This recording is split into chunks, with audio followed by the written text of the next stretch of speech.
fucking piece of shit. I can't believe we're doing this again. You keep tricking people into thinking you can do this, but you can't. It's a fucking joke. Everything here is a fucking joke. And you're the fucking joke. I can't believe we're doing this. I can't fucking believe that you managed to fool somebody. Hey, c'est assez, là. C'est assez. Lâche ça. Tu peux pas continuer comme ça.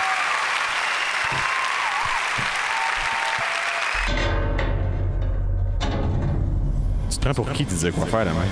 Tu penses que t'es meilleur?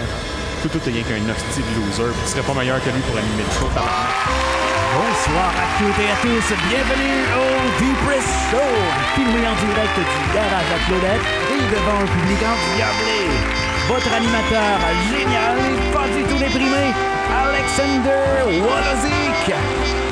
L'équipe ne serait pas complète sans le grand dépresseur en chef, avec toute sa joie de vivre et sa splendeur, Alex Martel. Le Depress Show. Notre invité, Louis-Éric Gagnon.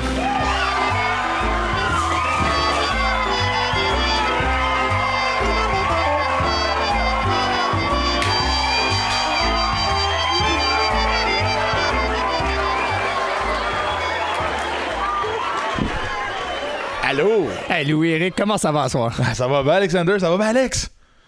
Yo! Louis-Éric Gagnon, allô? Merci d'être ici avec nous ce soir au Depress Show. Fait que normalement, qu'est-ce qu'on peut voir, c'est que tu réalises bien souvent des talk shows qui ont vraiment pas de budget puis personne n'écoute pareil. Fait que ça fait quoi être l'autre bord de la caméra pour une fois? Ben, ça fait en sorte que je suis devant la caméra puis il n'y a pas plus de codes d'écoute. c'est nice. Ça fait du bien, hein? Ça fait du bien d'avoir qu'on n'est pas tout seul. Souris.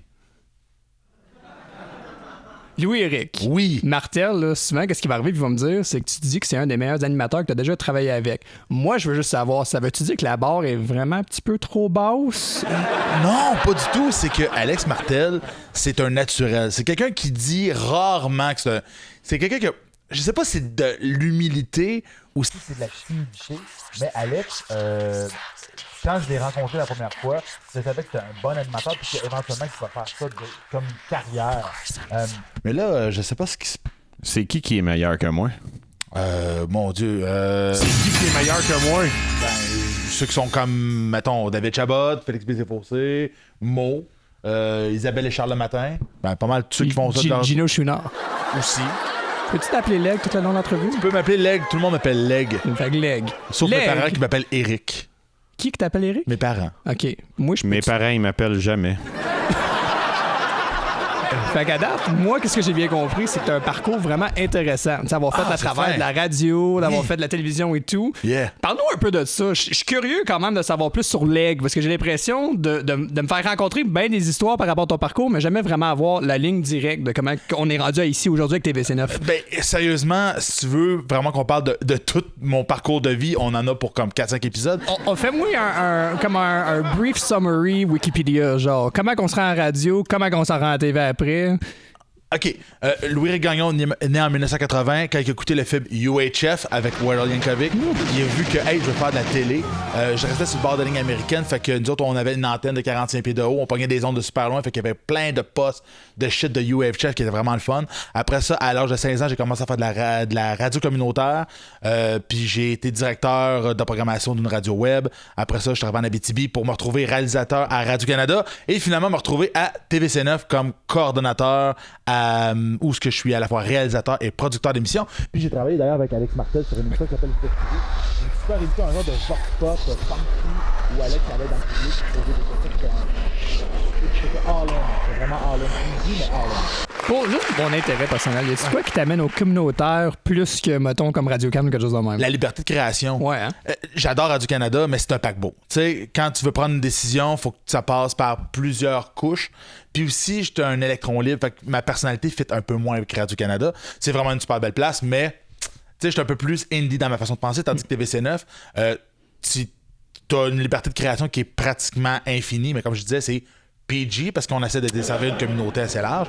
Puis c'est pour ça qu'on se retrouve avec des affaires comme avec Alex, Visite Kivu. Puis là, cet été, Alex, il travaille avec nous autres sur une émission de barbecue avec Max Lauzon, le show barbecue clandestin. C'est la première fois qu'on fait une émission de barbecue. Alex a réussi à coacher Max Lauzon. Puis Puis c'est vraiment cool parce que Max, c'était pas vraiment un animateur, c'était plus un cook. Puis Alex est venu faire du sport.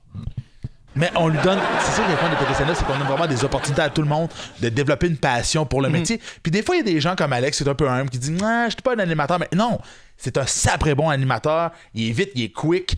C'est comme le Conan O'Brien de la BTB-Témiscamingue.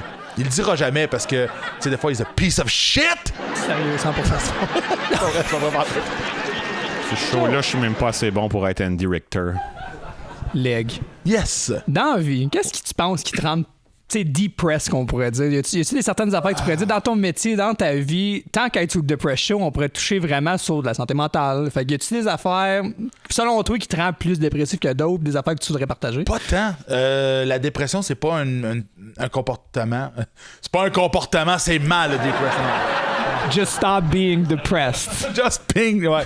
Non, on va recommencer. La dépression, c'est un mode de vie. Oui, Eric, il dit qu'être depressed, c'est un choix comme d'être gay. Non, mais tu sais, vraiment pas depressed, au contraire, ça me fuel, ça me drive. Je sais pas ce qui me rend depressed, mais je sais qu'une des cures pour la dépression, c'est le temps. C'est de parler avec des gens, c'est de consulter. D'ailleurs, j'ai un cadeau pour vous autres. C'est un petit clip pour le cellulaire. Le nom, il est un peu lame, c'est réseau.cool. mais pour vrai, c'est une application si vous avez besoin de jaser. Puis il y a aussi 1-866, j'appelle. C'est important de parler de la dépression puis de pas garder ça en dedans parce que ben, tout le monde a le droit d'être écouté. Puis aussi, dans des situations qui sont shitty, prends le temps. Donne-toi le temps de vivre ton sentiment. T'as le droit de pas bien aller. T'as le droit de pas bien filer, Alex. Ça, c'est déjà plus cool que j'ai jamais été puis que je serai jamais. Parce que t'es réseau.cool. Le dernier projet à quel que j'ai entendu parler, que je veux parler aujourd'hui, c'est que t'as aidé à écrire des paroles d'une tune avec Véronique Trudel. On écoute un extrait. Appelle-moi la nuit. Super! Fait que tu peux-tu nous dire comment c'est venu cette collaboration-là? Ben, c'était un texte qui est quand même... On parle de Depression, c'est un texte qui est dépressif. C'est une mauvaise passe que je vivais, puis j'ai dit, je vais le mettre en texte. Puis ça raconte l'histoire de quelqu'un qui veut appeler de l'aide de chez eux, mais qui s'évade dans un imaginaire dans les couplets. Je travaille depuis un bout de temps avec Véronique Trudel, qui est une super auteure, compositeur, interprète de la région d'Amos, mais qui vit en ce moment au BC. Puis elle a pris le texte, puis elle l'a mis en musique, puis elle a fini par l'endisquer. Puis, je me trompe pas, il y a les profits de la chanson s'en vont dans un organisme en santé mentale.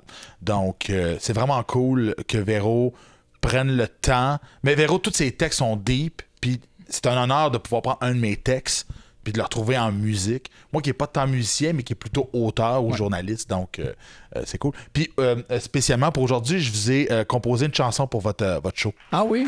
Fait que je vais faire une chanson. D'accord. Ça s'appelle Charbon ardent. Go.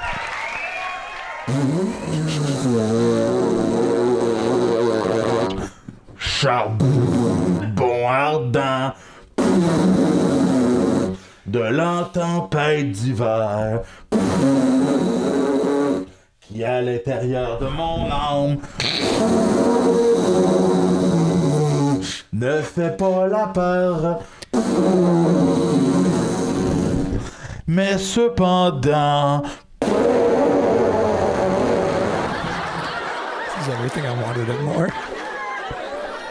voilà. Le beat, il était inspiré d'un show de comédie de Jean-Marc Parent. Non, c'est inspiré justement des rues mal déneigées d'Amos. Ils ont des rues larges, mais ils déneigent pas. Ils sont grands. Ils sont très grandes, ouais. Fait que, t'as-tu l'impression que tu vas tomber dans la musique avec des beats pis tout pour le prochain album de Véronique ou tu vas juste écrire des textes, mettons? Ben, moi, je pense que ça, l'objectif avec cette chanson-là, c'est de l'envoyer, genre, mettons, à Corias ou Fouki pour qu'il fasse un remake de ça. J'essaie vraiment fort de travailler avec 117 Records. Fait que je travaille sur mon démo. Là, c'est pas encore au point le didgeridoo parce que j'ai commencé, genre, il y a quand même une demi-heure. Mais le texte, il est travaillé depuis très longtemps.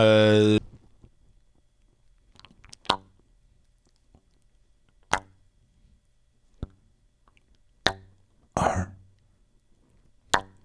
2, le doute est dans ton cœur. Respire, Alex, respire.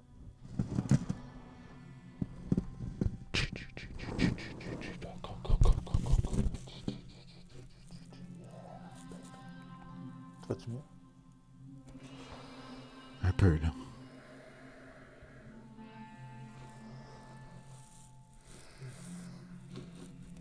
Louis-Éric, pour toi, l'écriture de paroles, est-ce que c'est un échappatoire créatif ou un appel à l'aide? C'est les deux.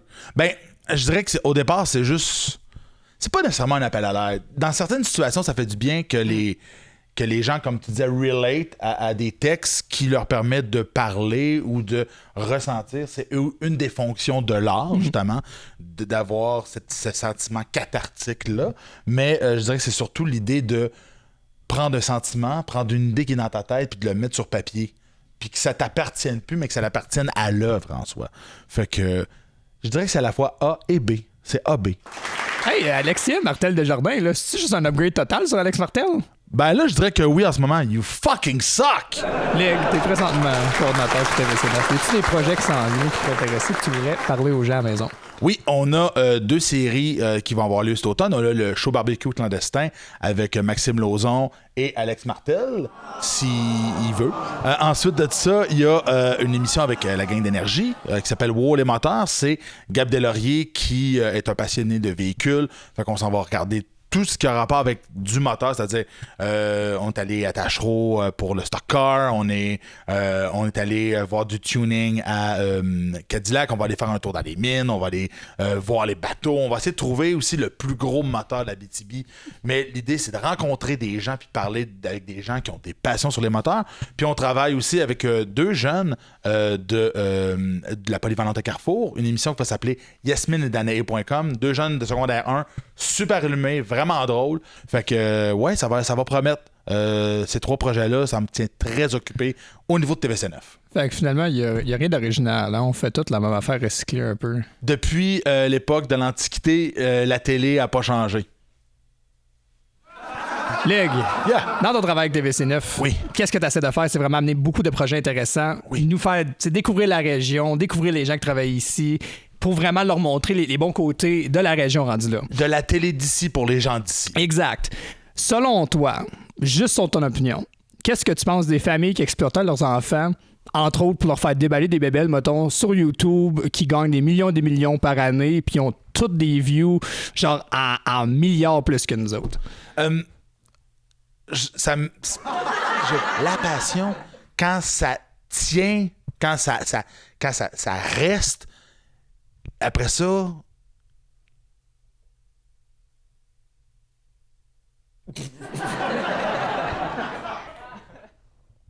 Tout va bien aller, OK?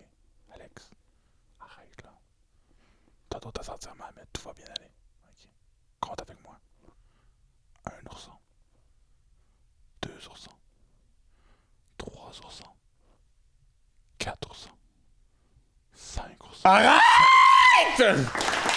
Je me demandais juste une petite question. Pendant que j'ai vous deux ici, mettons les meilleurs codes d'écoute sur TVC9 par rapport à une émission d'Alex Martel, ça aurait l'air de quoi? Je ne le sais pas. Non? Je ne le sais pas. Je me dirais peut-être avec le marché qu'on a, peut-être un 1000-1500 codes d'écoute. Quand même pas mal par chez Consommateur. Parce que moi, cette vidéo-là était possible il y a un mois, right? Fait que c'est un vidéo de porn qui s'appelle Samsung Sam The Best Assistant 4K. Puis il y a déjà 1,1 million en codes d'écoute. Fait que j'étais juste curieux d'avoir ton opinion là-dessus par rapport à... J'en ai un à 9,6 millions.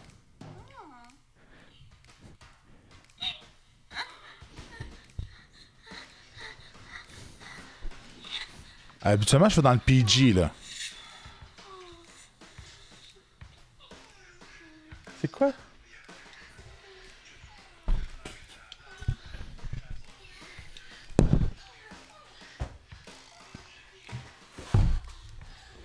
Les gars? What the f... Ok, moi, habituellement, je fais dans le PG, là. On a fini? C'est tout? Je dis